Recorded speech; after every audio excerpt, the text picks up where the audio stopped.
just a rejection of imperialism. I think what we just heard is about as open a rejection of imperialism as you can get. But it's a rejection of austerity. And this matters in all kinds of ways. It matters, for example, that it's not just about who runs the IMF, is it a European man again, whatever, but it's about the program of the IMF, it's about the orientation and the macroeconomic stances that they encourage or force upon countries.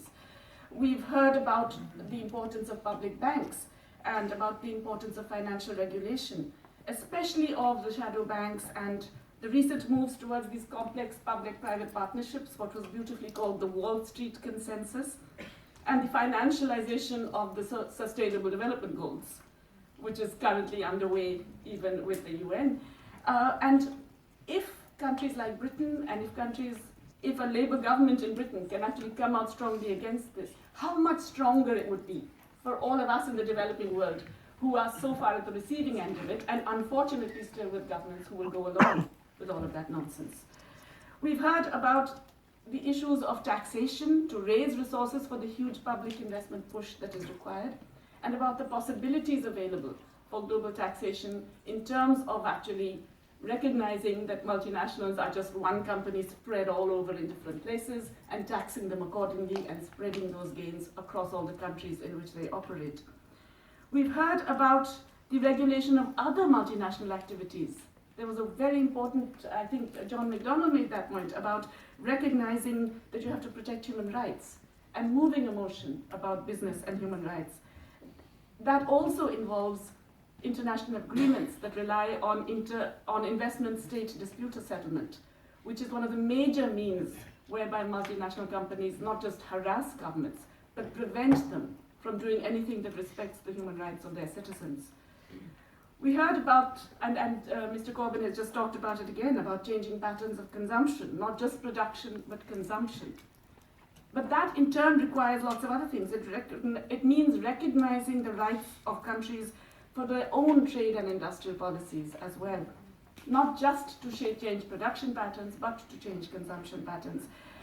We heard in the session just before this about how the Havana Charter has actually emphasized not just employment, but various other social goals in different countries, and how we need a trade regime that recognizes and respects those different social goals of countries. And if we don't have international pressure coming from both North and South to actually push that kind of trade regime, we're not going to get it. So it's very, very crucial that that kind of demand comes from within Britain as well.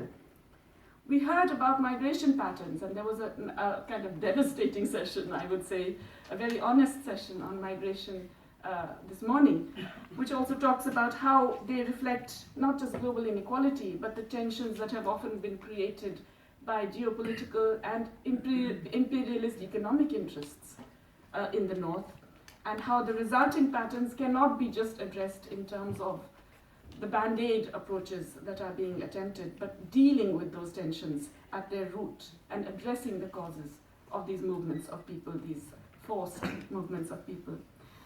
So there have been all kinds of excellent proposals, but these are enormous demands.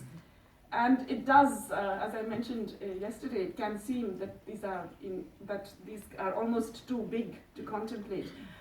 After these 2 days, I feel much more invigorated about the possibilities of meeting those demands. I mentioned that we should look around for the little ones that will not offend too many people and get as many allies as we can and so on. Now I'm feeling, actually, no, what the hell, let's get bolder.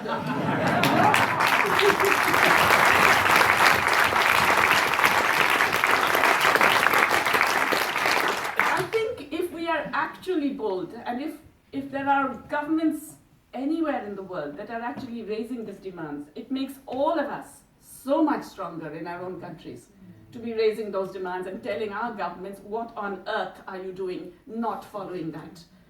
And that comes about public spending, it comes about taxation, it comes about control of intellectual property rights, about financial regulation, about all of the things that we have been talking about.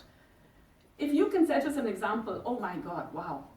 It is so good for the rest of us. So, you don't even have to think about whether it's going to be better for you.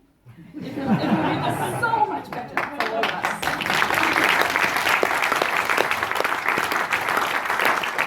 But finally, I just want to say this one